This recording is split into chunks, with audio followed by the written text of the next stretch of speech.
आज फलस्तीन का मसला हम और आप देख रहे हैं। 20 लाख के करीब मुसलमान गज्जा शहर में एकदम बंद हो गए हैं। 20 लाख के करीब। खाने के लिए खाना नहीं है, दवा नहीं है, पानी नहीं है, लाइट नहीं है, पंखा नहीं है। इसराइल ने घरों पर बम बरसाए हैं, बच्चों को मारा, औरतों को मारा, बूढ़ों को मारा, मस्जिद पर बम बरसाए, चर्च पर बम बरसाए, हॉस्पिटल पर बम बरसाए। हम और आप क्या बोलते हैं? अल्लाह कब सुनेंगे? अब आइए, अब पॉइंट की तरफ आते हैं धीरे। अल्लाह कब सुनेंगे? अल्लाह की मदद कब आएगी? सवाल है कि नहीं है भाई? 1 महीना के ऊपर हो गया, अल्लाह की मदद कब आएगी? अल्लाह जालिम को कब पकड़ेंगे? और याद रखिए, वला तहसबन्नल्लाह गाफिलन अम्मा यअमलुल ज़ालिमून, सूरह इब्राहिम सूरह नंबर 14 आयत नंबर 42। आप ऐ नबी सल्लल्लाहु अलैहि वसल्लम गुमान न करें कि अल्लाह जालिम को नहीं देख रहा है। जो जालिम लोग कर रहे हैं अल्लाह को सब खबर है। आखिर अल्लाह पकड़ क्यों नहीं रहे? कब पकड़ेंगे? अब सवाल एक छोटा सा है आप सबसे भी। फजर की नमाज जो हम लोग नहीं पढ़ते हैं या 5 टाइम की नमाज नहीं पढ़ते, अल्लाह ने पकड़ा? नहीं, उर्दू नहीं आ रही समझ में आप लोगों को। अरे 5 वक्त की नमाज नहीं पढ़ा, अल्लाह ने हमें और आपको पकड़ा। 5 टाइम खाने को मिल रहा है, 5 टाइम हम खा रहे हैं। मैं 3 टाइम खाना नहीं बोलता हूं, मैं 5 टाइम बोलता हूं। हम और आप 3 टाइम तो आराम से खा रहे हैं। कभी अल्लाह ने हमारी रोजी रोटी छोड़ी? छीन लिया? नहीं छीना। हम नमाज नहीं पढ़ते, अल्लाह ने नहीं छीना। लेकिन जब अल्लाह पकड़ेगा तो अल्लाह छोड़ेगा नहीं। इसलिए अल्लाह उसको भी पकड़ेंगे, उन यहूदियों को भी जिसने जुल्म ढाए हैं। अल्लाह छोड़ने वाले नहीं है। और याद रखिएगा, जब मजलूम हाथ ऊपर उठाते हैं तो अल्लाह ताला उस दुआ को कबूल कर लेते हैं। इसलिए हम और आप बद्दुआ से बचें। जिसने भी बद्दुआ दे दी है वो आदमी कभी नहीं बचा है, अल्लाह ने कबूल कर लिए। एक तो हदीस सुनाता हूं, सही मुस्लिम किताबुल मसाकात हदीस नंबर 1610। अरवा एक औरत है। औरत भी, लेडी जो है ना, वो दबंग होती है, ताकतवर होती है। तो उस औरत ने एक सीधे साधे आदमी सईद बिन ज़ैद रज़ियल्लाहु ताला अन्हु के घर पर कब्जा कर लिया। अब सईद बिन ज़ैद रज़ियल्लाहु ताला अन्हु 10 खुशनसीब साहबा में से, दुनिया ही में जन्नत की बशारत मिल गई है, ये जन्नती है। बेचारा सीधा आदमी, घर उसने बनाया, घर उन्होंने बनाया, तो उस औरत ने कहा नहीं, ये घर मेरा है। आज अपने समाज में भी कितने लोग ऐसे हैं, कान खोल के सुनिएगा और दिल खोल के सुनिएगा। पड़ोस की जमीन लिए बैठे हैं, भाई की जमीन ले लिए हैं और बहन को तो हिस्सा ही नहीं दे रहे हैं। अब्बा मर गए, बहन को तरका में देने का कि नहीं देने का? कितने लोग बहन का खाए हुए हैं। तो अल्लाह ने हमको पकड़ा, हम भी तो जालिम हैं। अल्लाह ने कहा पकड़ा? यूसीकुमुल्लाहु फी औलादिकुम लिज़क्रि मिस्लु हज़्ज़िल उन्सयैन, सूरह निसा सूरह नंबर 4 आयत नंबर 11। अल्लाह तुमको वसीयत करता है तुम्हारी औलाद के बारे में कि लड़के के लिए 2 लड़की के बराबर है। तो यहां इस आयत में लड़की असल है, लड़का असल नहीं है। तो क्या भाइयों ने अपने बहनों को दे दिया? भाई अब्बा गुजर गए, पूरा माल तकसीम कर दो। दिया? कहां दे रहे लोग? याद रखिएगा, बहन का हिस्सा खेत में भी है, खलियान में भी है, दुकान में भी है, मकान में भी है, पैसे में भी है, सब चीज में है, जो अब्बा छोड़ के मरे हैं। तो क्या हम और आप जालिम नहीं है? बिल्कुल जुल्म कर रहे हैं। जो नहीं दे रहा है अल्लाह ने उनको मोहलत दे रखी है, लेकिन जब अल्लाह पकड़ेंगे तो अल्लाह छोड़ेंगे नहीं। इसलिए मेरे भाइयों, जो जुल्म करता है अल्लाह उसको पकड़ लेते हैं। अब आप ही बताइए, हम में से कुछ भाई ऐसे हैं, हक्कन ईमानदारी पूछ रहा हूं, कितने भाई ऐसे हैं जो सरकार की लाइट चोरी करके अपने घर में जलाते हैं? जलाते कि नहीं जलाते हैं?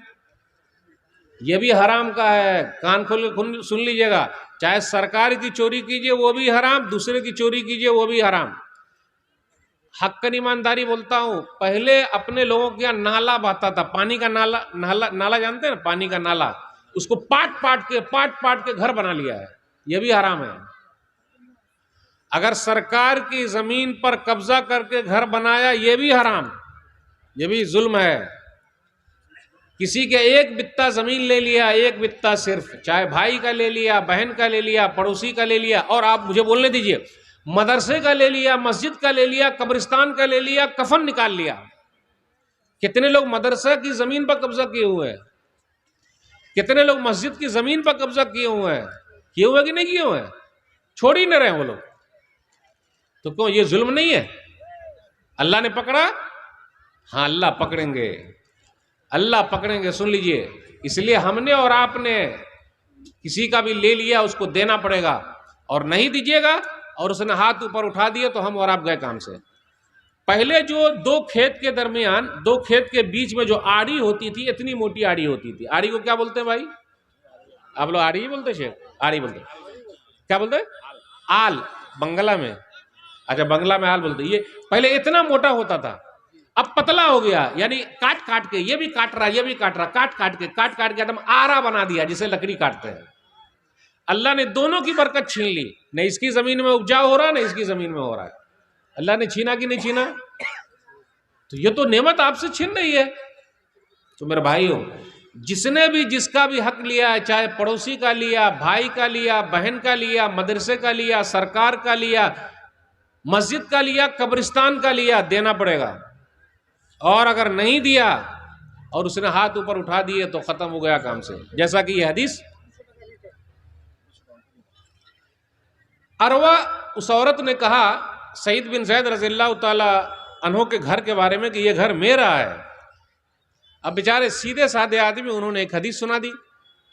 आज भी हम और आप हदीस सुनना है, बहुत सारे लोगों ने यह हदीस सुनी है, वो अपने भाई का खाए बैठे हैं, बहन का खाए बैठे हैं, पड़ोसी का खाए बैठे हैं, चचा को नहीं दे रहे हैं, भतीजे को नहीं दे रहे हैं, सब कर रहे हैं अपने समाज में। मदरसे का हड़प किए हुए हैं, मस्जिद का हड़प किए हुए हैं, नहीं छोड़ रहे हैं। सुन लीजिए हदीस, एकदम कान खोल के सुन लीजिए। जमीन यहीं धरी की धरी रह जाएगी, कब्रिस्तान में ले जाएंगे हम और आप? बोलिए, कब्रिस्तान में ले जाएंगे? कब्र में नहीं ले जाइएगा। अरे कफन में जो है ना, जेब बना लीजिएगा और पैसा उसमें ठूस के कब्र में ले जाइएगा, सब यहीं धरा रह जाएगा भाई। नबी सल्लल्लाहु अलैहि वसल्लम की हदीस सुनाई, मन अखज़ शिब्रन मिनल अर्ज़ बगैर हक़्क़ि तुव्विक़हु मिन सब'i अर्ज़ीन यौमल क़ियामा। जिसने किसी का एक बित्ता ले लिया, देख लीजिए, एक बित्ता, एक बित्ता अगर किसी की जमीन ले ली, किसी का हक ले लिया, कल क़यामत के दिन अल्लाह 7 जमीनों का तौक बनाकर गले में डाल देगा। गौर से सुनिएगा। बहन का ले लिया, भाई का ले लिया, पड़ोसी का ले लिया, चचा का ले लिया, भतीजे का ले लिया, मस्जिद का ले लिया, मदरसे का ले लिया, कब्रिस्तान का ले लिया, या ताकत दिखा के ये ले लिया। अब आप लोग की तरफ ये मसल बोलते कि नहीं बोलते पता नहीं, यानी ये जुमला बोलते कि नहीं ये नहीं मालूम, कि चोर के आगे ताला और बेईमान के आगे केवाला। चोर के आगे ताला, अगर चोर है इतना भारी ताला भी लगा लीजिएगा तो उसको खोल लेगा, और जो बेईमान है वो चाहे आप सुप्रीम कोर्ट से लिखा के ले आए, वो बेईमानी करिए लेगा। इसलिए क्या बोलते हैं, चोर के आगे ताला और बेईमान के आगे केवाला। केवाला माने लिखाई, काम नहीं आता। अब इनको तो हदीस सुनाई तो ये औरत मान जाती कि भाई ये घर तो उनका है, मैं क्यों ले लूं, लेकिन उसने कब्जा कर लिया। बेचारे सीधे साधे आदमी ने हदीस सुना दी। अब उसके बाद इनके हाथ ऊपर उठ गए, क्योंकि जुल्म हो रहा है इनके ऊपर। इन्होंने हाथ ऊपर उठा दिया और अल्लाह की अदालत में अपनी बात पहुंचा दी। इसलिए मेरे भाइयों, पूरी दुनिया के मुसलमान फ़लस्तीन के हक में दुआ कर रहे हैं और अपनी बात अल्लाह की अदालत में रख रहे हैं। और जिस दिन अल्लाह सुनेंगे तो अल्लाह ने अच्छे अच्छों की बजा दी है। फिरौन की अल्लाह ने बजा दी है, अबू जहल की बजा दिया, सब की बजा दिया। जितने जालिम लोग थे सबको अल्लाह ने पकड़ लिया है। देर है अंधेर नहीं है। लेकिन यह भी जुमला गलत है। अल्लाह के यहाँ न देर है न अंधेर है, बल्कि हमारे और आपके दिमाग का हेर फेर है। जब आ जाए अल्लाह का हुक्म, खत्म। लेकिन जालिम को अल्लाह पकड़ता है। अब आप ही बताइए, एक घर हड़प कर लिया, उस औरत ने एक घर ले लिया तो अल्लाह ने उसको पकड़ लिया।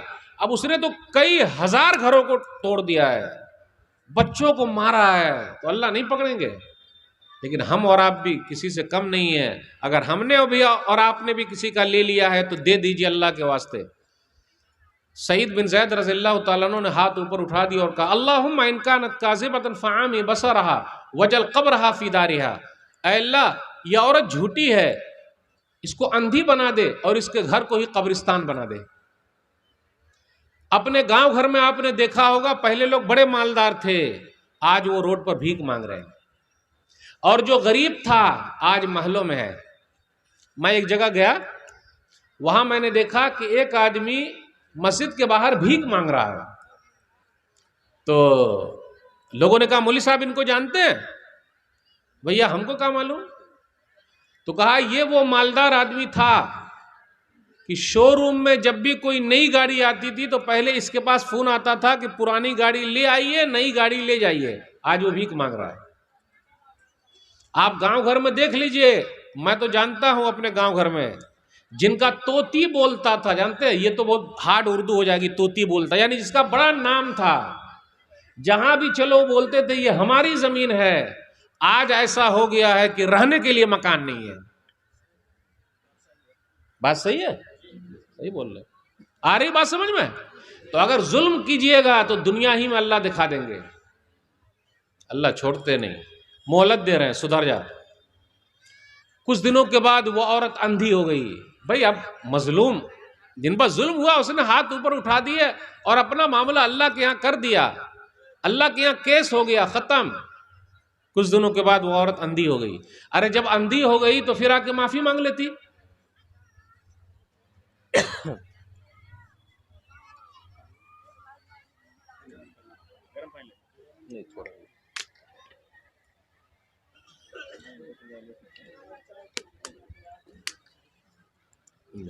वो औरत अंधी हो गई, जब अंधी हो गई तो आके माफी मांग लेती कि सेठ साहब मैंने गलत आपका घर ले लिया, ये तो घर आप ही का है। लेकिन जो आदमी जुल्म करता है वो वाकई अंधा हो जाता है, अंधा। आप देख लीजिए कितने सेठ लोगों का, पैसे वाले का बात कैसे करता है वो। जो ना करे बाबू भैया वो करे रुपैया। सबसे बड़ा है पैसा पीर, न बाबू न भैया, सबसे बड़ा रुपैया। रुपैया पर बहुत रुआब करता है। रुआब जानते हैं? अपने आप को सीना निकाल के चलता है। रे अकड़ करेगा पकड़ हो जाएगी तेरी। और ये दौलत कब तेरी चली जाए तू झटके से सीधा आ जाएगा रोड पर। अकड़ करता है, पैसे वाला है। अब क्या हुआ, इन्होंने बद्दुआ कर दी, वो औरत अंधी हो गई। कुछ दिनों के बाद वो औरत अपने घर में घूम रही थी और घर ही उसका कुआं हो गया। पहले देहात वात में, अभी है कि नहीं पता नहीं, कुआं होता था। कुआं मतलब बड़ा सा कुआं, सब लोग पानी लेने आते थे। पहले घर में भी होता था। तो वो घूम रही थी और अब अपने घर में गिर गई, कुएं में मर गई। वो देखा आपने, घर धरा का धरे रह गया। वो अंधी भी हो गई, कुएं में गिर भी गई। अल्लाह ने जालिम को पकड़ लिया और मजलूम की दुआ अल्लाह ने सुन ली। इसलिए मेरे भाइयों, अगर हम में से भी किसी ने जुल्म किया है, माफी तलाफी कर लीजिए, वरना अल्लाह कब पकड़ लेंगे पता नहीं। आइए एक हदीस और सुनाता हूं। सही बुखारी किताबुल अज़ान हदीस नंबर 755। साद बिन वक्कास रज़ियल्लाहु तआला अन्हु कूफा के गवर्नर हैं। बुखारी शरीफ की हदीस सुना रहा हूं। वो नमाज भी पढ़ा रहे, तो कुछ लोगों ने उन पर एतराज किया कि इनको नमाज पढ़ाना नहीं आता। जैसा कि अपने यहां भी ऐसे लोग हैं मस्जिद में, मौलवी साहब भालो ना, सही नहीं जानते मौलाना साहब। अच्छा, अरे 15 साल इन लुंगी घिसी है, मेहनत करके पढ़ाए, मौलाना को नमाज पढ़ना नहीं आता। अपने यहां कुछ लोग ऐसे होते हैं। और कुछ लोग ऐसे भी होता है, अगर मौलाना साहब इमामत करेंगे तो मैं मस्जिद को छोड़ दूंगा। और कितने लोग छोड़े हुए हैं, जाके गांव घर में देख लीजिए आप। जब तक मौलाना रहेंगे मैं मस्जिद नहीं जाऊंगा। और ज्यादा गुस्सा दिलाइएगा तो मस्जिद तो छोड़ो ही, वो नमाज भी छोड़ देंगे। ज्यादा गुस्सा दिलाइएगा तो मस्जिद तो छोड़े हुए, नमाज भी छोड़ देंगे। और अगर ज्यादा मांगिएगा अल्लाह के रास्ते में दीजिए तो वो चेहरा भी आपको नहीं दिखाएंगे। हैं? अब आप ही बताइए, बेटी बेनमाजी है वो चलेगी, बेटा बेनमाजी है चलेगा, जोरू बेनमाजी है चलेगा, मौलाना साहब नमाजी है वो नहीं चलेंगे। इमाम साहब, आज अपने यहां इमाम की अहमियत क्या भाई, मौलवी साहब की अहमियत क्या? अब आप ही बताइए, मौलाना लोग ज्यादा कमाते हैं या सरकारी लोग ज्यादा कमा रहे हैं? अब ऐसे कुछ बोलूंगा तो लोग बोलते हैं मौलाना साहब आप हंसाते हैं। आप देखिए आप लोग हंस पाते हैं कि नहीं पता नहीं। यानी उर्दू कितनी जल्दी आप समझ पाएंगे। एक मौलाना साहब की तनख्वाह थी 5,000, कितनी थी सैलरी? 5,000। और एक सरकारी की तनख्वाह थी 25,000। तो ये 25,000 वाले मौलाना साहब से जिनकी 5,000 थी मजाक बहुत करते थे। मौलाना साहब आपके 5,000 में बड़ी बरकत है, बड़ी बरकत है। अरे है 5,000 और बड़ी बरकत। और अल्लाह का शुक्र है अल्हम्दुलिल्लाह, मौलाना लोगों के पास बच्चे ज्यादा हैं या हम लोगों के पास बच्चे ज्यादा हैं? आए है ना? हमारे पास तो बच्चे कैसे हैं? एक के बाद अभी नहीं, दो के बाद कभी नहीं। सही है ना? एक के बाद अभी नहीं, दो के बाद कभी नहीं। अल्हम्दुलिल्लाह मौलाना लोगों के पास कम से कम आधा दर्जन, एक दर्जन तो है अल्हम्दुलिल्लाह। वही 5,000 पे पल रहे हैं। तो मौली साहब ने भी एक मरतबा मजाक कर लिया। भाई अगर मौली साहब मजाक कर ले तो शर्माइएगा नहीं। मौली साहब वो हदीस याद दिलाइएगा, मैं उसी पर अटका हूं अभी, बुखारी शरीफ पर। जैसे अगर मैं भूल जाऊं तो याद दिला दीजिएगा, अभी उसको लेके चल रहा हूं। तो वो साहब ने भी मजाक कर लिया कि इमाम साहब आपकी तनख्वाह 5,000, मेरी तनख्वाह 25,000, लेकिन 25,000 में बरकत नहीं है, आपके 5 में बड़ी बरकत है। तो मौलाना साहब ने कहा कि अगर वाकई इतनी ही बरकत है तो आइंदा महीने से मेरी 5 आप ले लीजिए और अपनी 25 हमको दे दीजिए। तो बोले ये नहीं होगा फिर। अरे तो ये कैसी बरकत है भाई, ये कैसे होगा? ये नहीं होगा, समझ गए आप? अच्छा आप ही बताइए, बकरे के ऊपर लिखा रहता अल्लाह मोहम्मद, वो बकरा कितने में बिकेगा? बकरीद में बकरा बिकता है जिसके ऊपर अल्लाह मोहम्मद लिखा रहे, वो काम मालूम कहां से लिख के चला आता है? लाखों में बिकेगा। और हाफिज कुरान के सीने में पूरा कुरान मौजूद है तो तरावी में कम से कम 10 लाख रुपया तो मिलेगा अल्हम्दुलिल्लाह। देखिए संभाल के भाई, देखिए मौलाना साहब घुमा रहे हैं लग रहा है। भाई जब पूरा कुरान सीने में मौजूद है तो 10 लाख मिलना चाहिए तरावी पढ़ाने का? नहीं। तो कुरान से मोहब्बत है हमें और आपको, या रान से मोहब्बत है?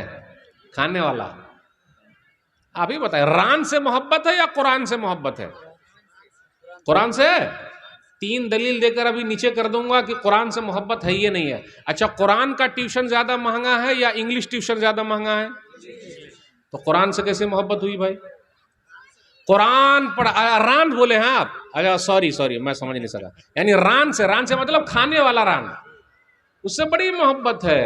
अब कुरान से ट्यूशन देखिए किसका महंगा है? इंग्लिश वाला। और ये how are you, I am fine, so good, फटाफट बोलने का एक दो, क्या वाह वाह, बड़ा महंगा है ये।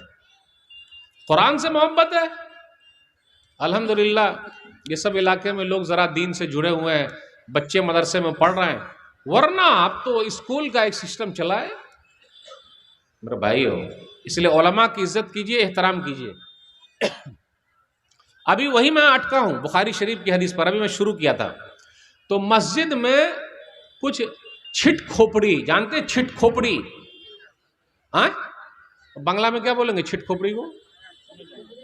छिट खोपड़ी समझ गया ना? छिट खोपड़ी मतलब उल्टी खोपड़ी का।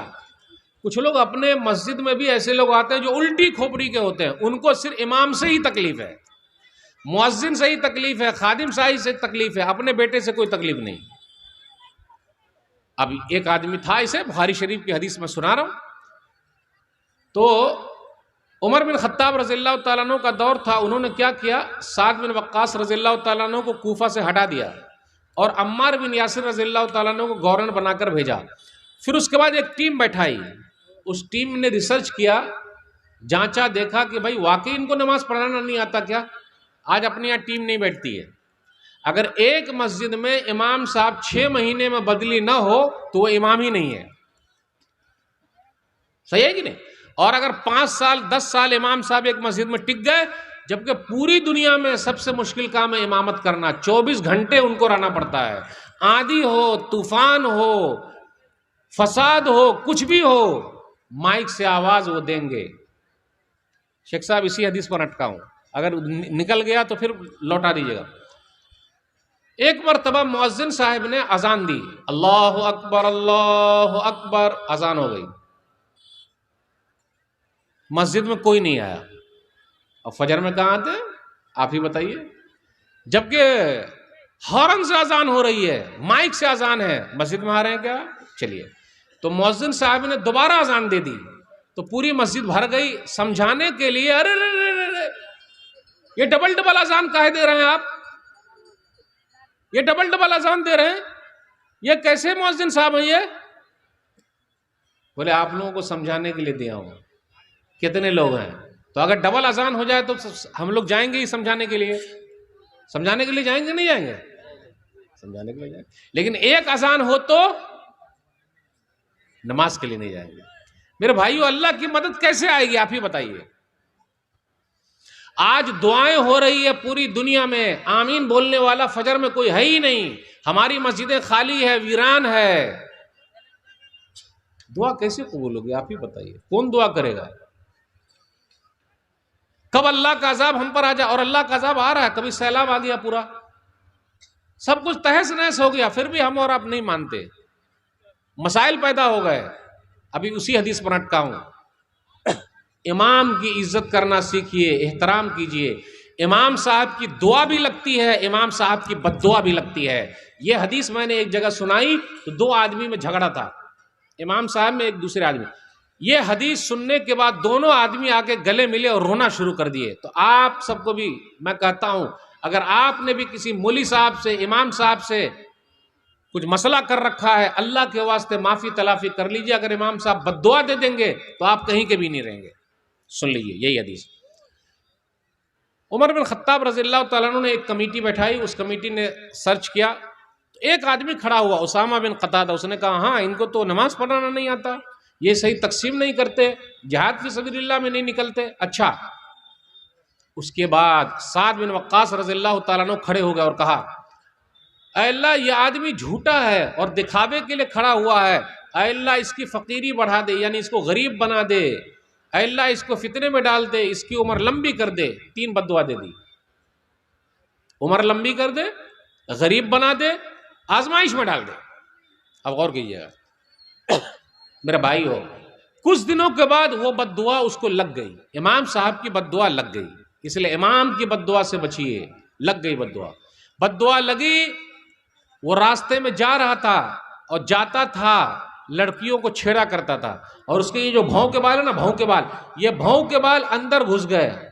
अंदर ये भौं के बाल है, ये अंदर घुस गए और वो दम गरीब हो गया, फकीर हो गया। और वो कहता था मुझे साद बिन वक्कास की बद्दुआ लग गई है। इसलिए मेरे भाई हो, दुआ लीजिए, बद्दुआ मत लीजिए। तो पता ये चला कि एहतराम करना सीखिए, अपने उलमा की इज्जत करना सीखिए।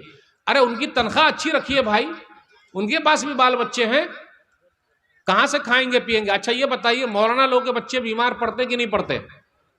नहीं पड़ते हैं। वो स्टील के बने हुए हैं, हवा पी पी के जिंदगी गुजारते हैं। मौलाना लोग खाते पीते नहीं हैं। खाते पीते हैं? हाँ, देखा आपने खाते पीते? अरे वो तो हवा पी के रहते, उनको खाने पीने की क्या जरूरत है? ख्याल रखिए, जरा एहतराम कीजिए। अच्छा, एक दुआ और सुना देता हूं। मुतवल्ली साहब ने एक मर्तबा इमाम साहब से कहा कि मेरे बेटे के लिए दुआ कर दीजिए। कौन सी दुआ? ऐ अल्लाह, मेरे बेटे को अच्छी नौकरी दिला दे। अब जब दुआ हो रही है अच्छी नौकरी दिला दे, तो साथ में ये भी दुआ हो गई कि ऐ अल्लाह, इमाम साहब ने दुआ की, गौर से सुनिएगा, ऐ अल्लाह अच्छी नौकरी तो दिला दे, लेकिन तनख्वाह और सैलरी उतनी ही रहे जितनी मेरी है।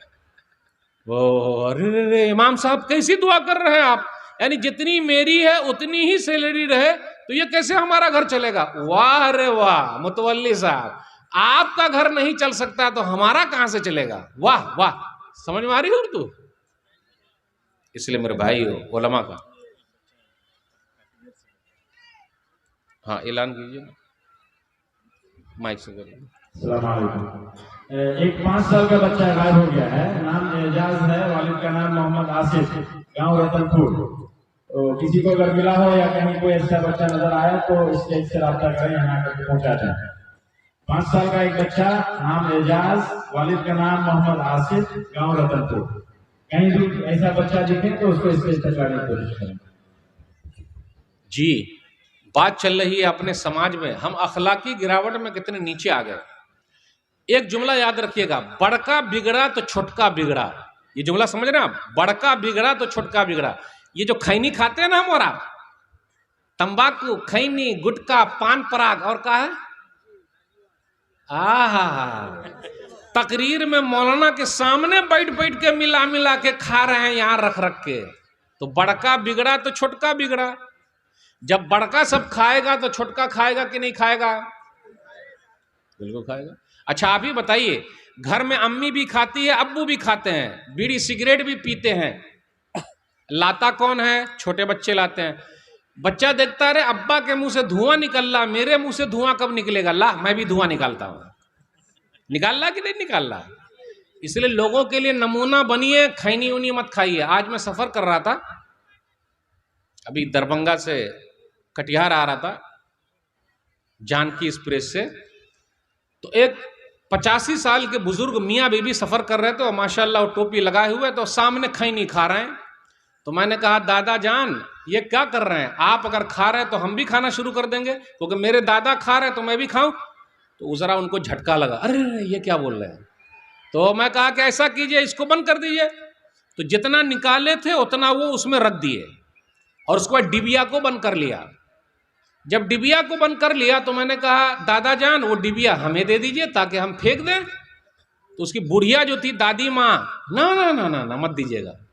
पता क्या चला? दोनों मियाँ बीवी खाते हैं। पता क्या चला? दोनों मियाँ बीवी खाते हैं। तो मैं कहा लाइए आज से तौबा कर लीजिए, क्योंकि पूरा कैंसर हो जाएगा, यहाँ पूरा गल के गिर जाएगा। दादा अभी आपकी उम्र कितनी है? 85 साल, अभी 100 साल आप जिंदा रहेंगे और जल्दी जा रहे हैं, पूरा कट के गिर ना जाएगा। आखिर तक मैं मनाता रहा, लेकिन दादी माँ अड़ी रही कि नहीं नहीं देना है डिबिया, नहीं देना है, नहीं देना है। अब आप ही बताइए, जब ऐसी दादी माँ रहेगी गलत में साथ दे तो समाज में सुधार हो सकता? दादी माँ ऐसी हो, जो गलत है वो गलत है। तो इसलिए याद रखिएगा, बड़का बिगड़ा तो छोटका बिगड़ा। जहां बड़े लोग खैनी खाएंगे वहां छोटे लोग खाएंगे आराम से, और जहां बड़े लोग झूठ बोलेंगे छोटे लोग झूठ बोलेंगे। लोग क्या बोलते हैं? अरे बहुत झूठ बोलता है। आपने ही सिखाया है। मिसाल के तौर पर अगर मुझसे किसी को मिलना है तो मेरे घर पे मिलने के लिए आ गए, दरवाजा खटखटाया, फलाने भाई घर पर हैं क्या? तो हम घर में बैठे हुए मोबाइल पे खेल रहे हैं। जा बेटा बोल दे अब्बू घर पे नहीं है। और आम बात है ना, ये झूठ नहीं लगता हमें और आपको? 100 मर्तबा से भी ज्यादा मर्तबा अपने बच्चों से झूठ बोलते हैं। माएँ तो और ज्यादा बोलती है, और आजकल की माएँ बहुत मॉडर्न हो गई है।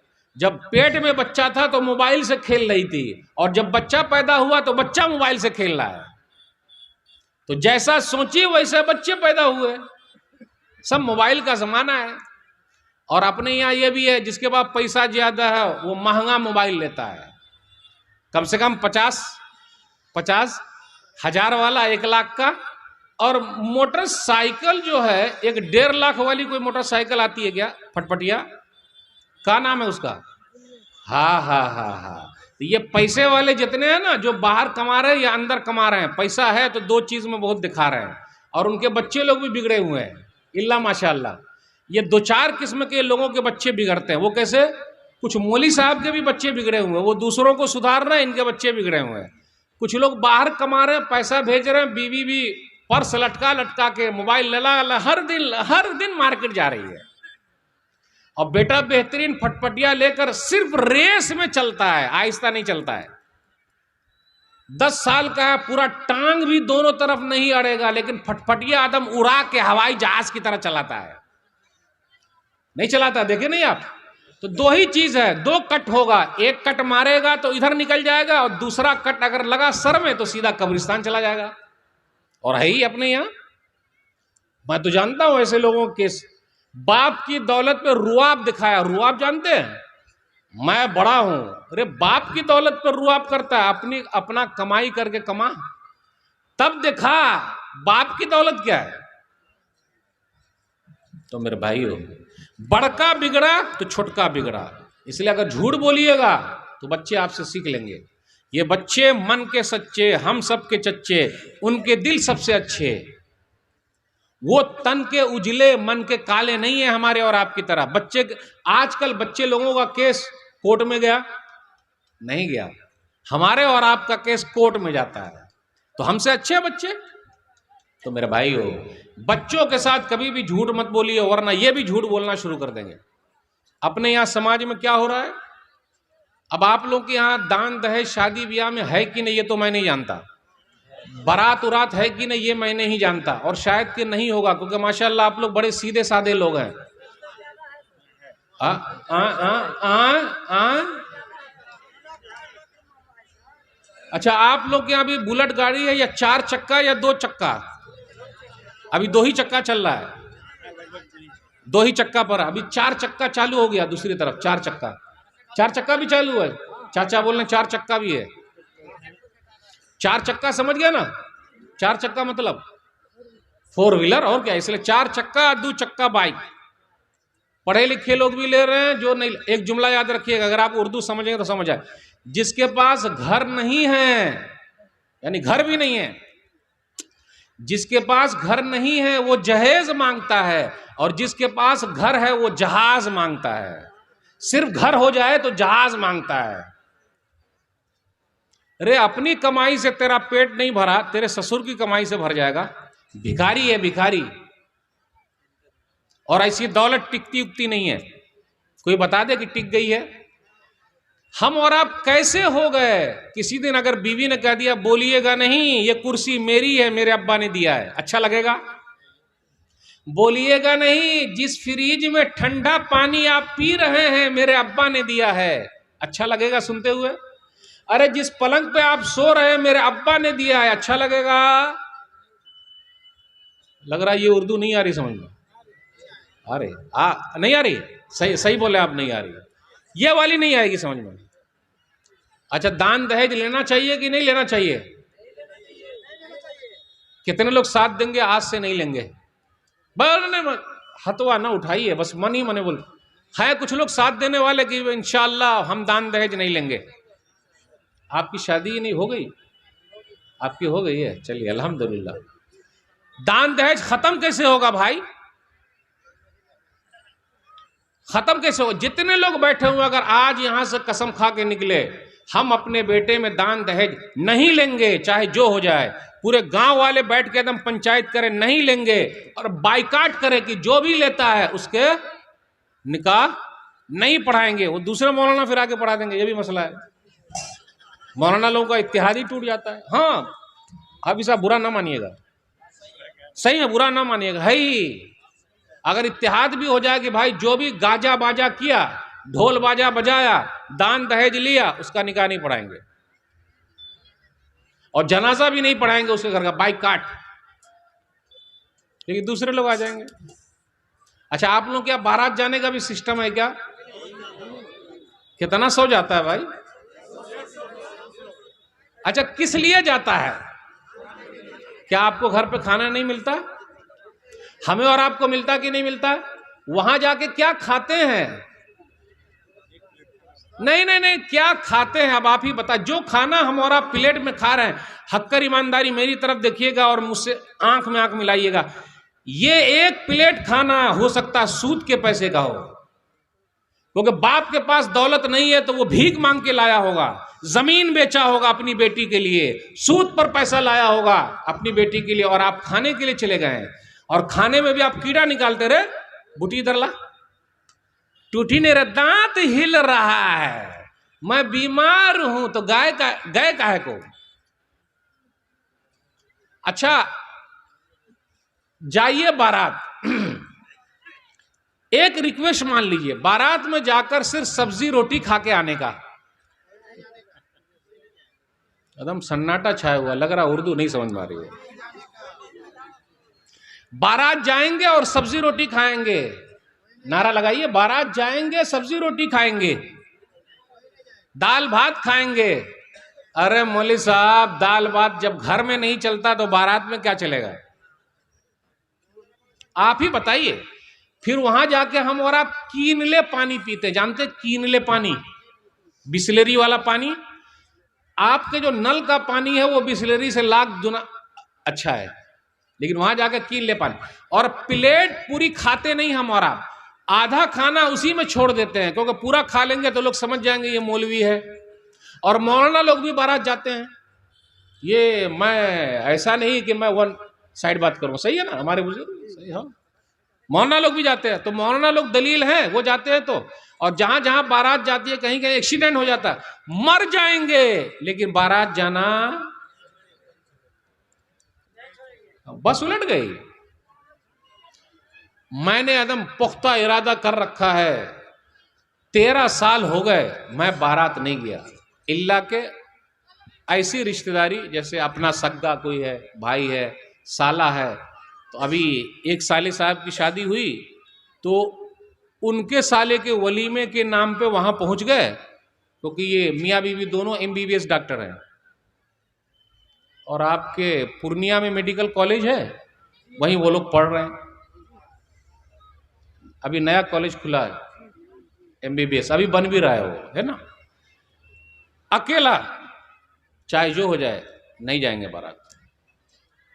अगर 10 लोग ऐसे तैयार हो जाए समाज में कि भाई हम नहीं जाएंगे, और मैं तो कहता हूं सब मौलाना लोग साइन कर दे कि हम लोग नहीं जाएंगे, तो निकाह कौन पढ़ाएगा? गांव वाले पढ़ा देंगे। सही बोले है ना। बाइकाट कैसे होगा, सुधार कैसे होगा? मालूम है दान दहेज न होने की वजह से हमारी कितनी बेटियां दूसरों के साथ भाग गई, कितने ने सुसाइड कर लिया, कितनी मर गई, कितनी बूढ़ी हो गई। और एक चीज और है, अपने यहाँ खानदान बहुत देखा जा रहा है, वो खानदान का वो खानदान का, कितने लोग मिलाते हैं सब, वो ऐसा तो वैसा तो ऐसा तो ऐसा। कितनी ऐसी है जो बेचारी की सूरत अच्छी नहीं है तो वैसे पड़ी हुई है वो, उनके हाथ लाल पीले कौन करेगा भाई? कितनी बेवा औरतें हैं, खुला वाली औरतें हैं, तलाक वाली औरतें हैं, उनकी शादी नहीं हो रही है। ये सब पर कौन तारीख चलाएगा भाई? तारीख शहीदैन जब उठी थी, सैयद अहमद शहीद, शाह इस्माइल शहीद, अल्लाह रहम फरमाए, उन लोगों ने बेवा औरतों की शादी कराई है, निकाह कराया। इसलिए शादी को आम कीजिए ताकि जना जाम हो जाए, खत्म, जो गलत काम हो रहा है वो जाम हो जाए।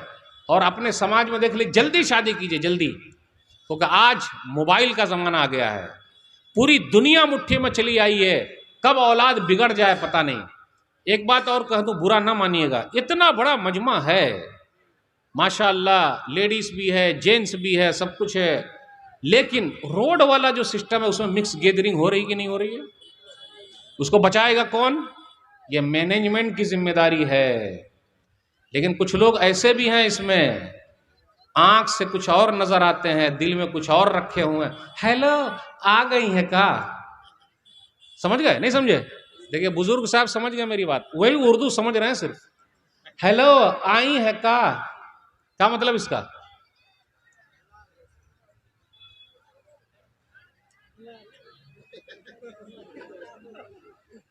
समझ गए? हेलो हेलो चल रहा है, अरे हेलो हेलो के लिए आए हैं क्या? सुधरने के लिए आए हैं। अल्लाह के वास्ते ऐसा मत कीजिए, साफ सफाई रखिए। और एक चीज और, अपने समाज में कुछ लोग किसी से कर्जा लेते हैं, वो जल्दी चुकाते ही नहीं। भाई साहब कर्जा दीजिए, मांग रहा है, चचा अंकल दे दीजिए, बड़ी परेशानी है, आखिरी उम्मीद आप ही हैं। और जो भिखारी लोग होते हैं ना, भिखारी लोग, वो तो प्रोफेशनल होते हैं, ऐसा पीछे पढ़ के आपके जेब से निकाल ही लेगा। तो कुछ लोग ऐसे होते हैं, कर्जा दे दीजिए, दे दिया, कब लौटाइएगा? 6 महीने के बाद, 6 महीना पूरा हुआ, मोबाइल स्विच ऑफ, मोबाइल बंद, सिम बदल गए, या फिर गली बदल गई, या फिर गांव ही छोड़ दिया। और कभी मुलाकात, हम किसी का खाते हैं क्या? हमने अपन किसी का खाता है क्या कि तेरा खा जाएगा? अपना खानदान तो अपना खानदान। अरे भाई सब तेरा खानदान बड़ा अच्छा, लेकिन मेरा पैसा ला। जब पैसा लेना था तो ले लिया, और जब हमको वापस लेना तो हम भिखारी बन गए, भैया पैसा दे दीजिए। मतलुल गनी जुल्मुन, हदीस के अंदर आया, सही बुखारी किताबुल हवाला हदीस नंबर 2287, के टाल मटोल करना जुल्म है। आपके पास है उसको लौटा दीजिए फौरन, रखे मत। कितने लोग ऐसे जो मर जाते हैं, बहुत सारा कर्जा छोड़ के चले जाते हैं, अपने बच्चों को नहीं बताते। लिख के जाइए कर्जा, लिख के जाइए, और याद रखिएगा बच्चों के लिए कर्जा मत लीजिए। ये औलाद ऐसी है ना, औलाद, अब क्या बोलूं, जुमले बहुत सख्त बोल दूंगा तो उर्दू सा हार्ड हो जाएगी आपकी। ये जो आपके बच्चे हैं, ये आपके लिए दुआ भी नहीं करेंगे, जिसके लिए हम और आप दूसरों से कर्जा ले रहे। नहीं, मरने से पहले पहले हिसाब किताब क्लियर करके मरिए, क्या मालूम कब मौत आ जाए। एक हदीस सही बुखारी किताबुल हवाला हदीस नंबर 2289, नबी सल्लल्लाहु अलैहि वसल्लम के पास एक जनाजा आया तो कहा हल अलैहि यदैन, इसके ऊपर कर्जा है क्या? बोले कर्जा नहीं है। तो नबी सल्लल्लाहु अलैहि वसल्लम ने जनाजे की नमाज पढ़ दी। दूसरा जनाजा आया तो कहा इसके ऊपर कर्जा है? बोले हाँ कर्जा है। बोले चुकाने के लिए पैसा है? बोले हाँ पैसा है। तो पढ़ दिया। तीसरा जनाजा आया, कहा इसके ऊपर कर्जा है, बोले हाँ कर्जा है, तो चुकाने के लिए पैसा है, बोले नहीं है। सल्लू अला साहिब को, तुम लोग जनाजा पढ़ लो, हम नहीं पढ़ेंगे। तो इमाम साहब को भी चाहिए कि जब भी कोई मुर्दा आए, आप लोगों का रिवाज है कि नहीं, जब भी कोई मुर्दा आए तो पूछे भाइयों आप में से कुछ लोग हैं जो इनसे कुछ मसला है, कुछ लेन देन है, कितने लोग हैं भाई, ठीक है आप चुकाइएगा। उनका कौन रिश्तेदार है, तो बोले मैं। अब ये हदीस को आगे सुनाने से पहले एक मैं वाकया सुनाता हूं। आज हम और आप अपनी औलाद के लिए बना रहे हैं, लेकिन यह औलाद आपकी नहीं है। यह मलाई खाएगी और धुनाई और कुटाई आपकी होगी। इसको मलाई मत खिलवाइए, ये बड़ी नाशुक्री औलाद हो गई है। 15 लाख मेरे अंदाजे बगौर कीजिए, 15 लाख। एक आदमी आ गया, जनाजा उस वक्त तक नहीं उठेगा जब तक 15 लाख का मसला हल ना हो। 3 बेटे थे, बउआ अब्बा का 15 लाख, मेरे पास तो है ही नहीं है। बउआ अब्बा का 15 लाख, मेरे पास भी नहीं है। बउआ अब्बा का 15 लाख, क्योंकि एक आदमी बोल रहा 15 लाख का, मेरे पास तो है ही नहीं है। हमारे घर में है ना ऐसा, 3-4 बेटे हैं, सब मुंह ताक रहा, अब्बा को वो ले जाएंगे हॉस्पिटल, अम्मी को वो ले जाएंगे, हम भैया ले जाएंगे। भैया ले जा, आप काहे ने ले जाइएगा भाई, भैया काहे ले जाएंगे, ये छोटका ही काहे ले जाएगा, आप काहे ने ले जाइएगा। लड़ाई क्यों नहीं हो रही है कि मैं ले जाऊंगा, मैं ले जाऊंगा हॉस्पिटल, है लड़ाई अपने यहां नहीं। अब ये 15 लाख, अब तीनों का मुंह देखिए तो बोले 15 लाख। बेटी को पता चला कि मेरे अब्बा के जनाजे को एक आदमी ने रोक रखा है और 15 लाख का मसला है। वो अपना जेवर उवर लेकर सब चली आई। हम और आप बेटी को क्या बोलते हैं, पराया धन है। बेटी अपना धन है। जिसने 2 बेटी की सही तरबियत कर दी, नबी सल्लल्लाहु अलैहि वसल्लम के साथ जन्नत में रहेगा, उनका पड़ोसी बन के रहेगा। तो इसलिए बेटी असल है। बेटुआ तो पानी पिला देता है और बेटी भी पानी पिलाती है। लेकिन ये उर्दू बड़ी सख्त हो गई, इसको जरा समझाना पड़ेगा। बेटा भी पानी पिलाता है और बेटी भी पानी पिलाती है। बेटी कैसा पानी पिलाती है, जब घर जाइए बिटिया मरियम बेटी पानी लाओ, तो गिलास में पानी लाती है। बेटा इब्राहिम बाबू अब्दुल रहमान इधर आइए, आता हूं पापा। बेटा इधर आइए, आता हूं पापा। बेटा इधर आइए, आ रहा हूं।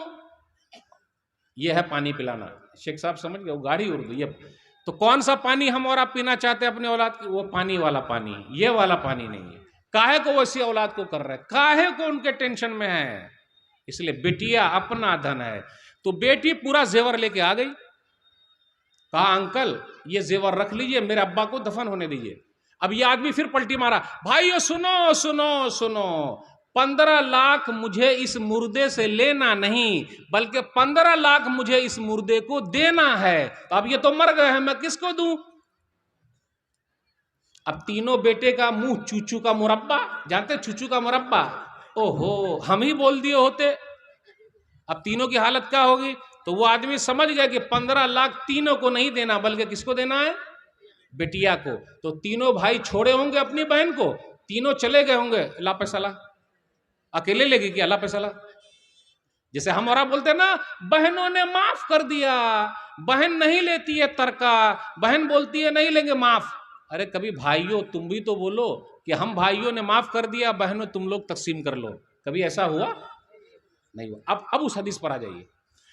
जब तीसरा जनाजा था और जिसके बाद पैसे नहीं थे और नबी सल्लल्लाहु अलैहि वसल्लम ने कहा मैं जनाजा नहीं पढ़ूंगा, इसलिए मेरे भाइयों मामलात में सही रहिए, इबादत पे आप लाख अच्छे हैं, अगर आपका मामला लेन देन सही नहीं तो आप कहीं के सही नहीं। उसके बाद क्या हुआ, एक सहाबी खड़े हो गए अबू कतादा। अब उनका कोई रिश्तेदार भी नहीं होंगे, वल्लाहु आलम, हदीस में तो नहीं लिखा है। तो वो खड़े हो गए और कहा अलैयदैनहु या रसूल अल्लाह, अल्लाह के रसूल सल्लल्लाहु अलैहि वसल्लम इसका कर्जा मैं चुकाऊंगा, आप जनाजा पढ़ दीजिए। मेरे भाइयों ऐसे दोस्त पैदा कीजिए कि जब आपकी औलाद काम ना आए तो आपका दोस्त काम आ जाए, और मरने से पहले पहले सफाई करके मरिए, वरना कोई भी पूछने वाला नहीं। कल क़यामत के दिन अगर उसने पकड़ लिया तो हम और आप गए काम से।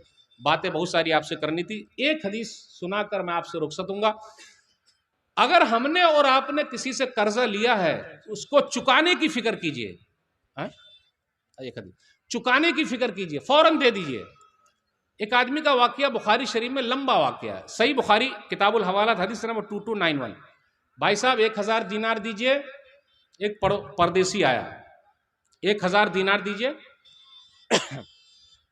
अरे आप तो परदेसी हैं, 1000 दीनार। बोले लाइए 1000 दीनार। गवाह कौन है? कफा बिल्लाहि शहीदा, अल्लाह गवाह है। गारंटर कौन है? यानी बीच में होना चाहिए। इसलिए जब भी लेन देन करें कर्जा उर्जा तो कापी पे लिख लीजिए, और अपने बच्चों को बोल दे बेटा देख फलाने से कर्जा लिया हूं, बीवी को बोल दीजिए देख फलाने से कर्जा लिया हूं, क्योंकि जब मरेंगे तो उससे पहले पहले सबको पता रहे और चुका दे। 1000 दीनार, वो भी परदेसी। आजकल लोग तो पहचान वाले को ही कर्जा देते हैं, मौलाना लोगों को तो कोई नहीं देता, वो बेचारे के बाद उतने पैसे कहाँ चुकाएंगे। तो 1000 दीनार लेके वो चला गया। भाई साहब चुकाइएगा कब, दीजिएगा वापस कब? फलाने तारीख को। अब ये कश्ती पर सवार होकर उधर चला गया। जब चला गया तो अब उस दिन देने की बारी आई, 1000 दीनार लेके आ गया। लेकिन उस दिन कश्ती नहीं आई, जहाज नहीं आया पानी का। वो बेचारा उधर खड़ा हुआ है नदी के, और ये लेने वाला इधर खड़ा। एक बात याद रखिएगा, जिस दिन हमें और आपको पैसा मिलने वाला होता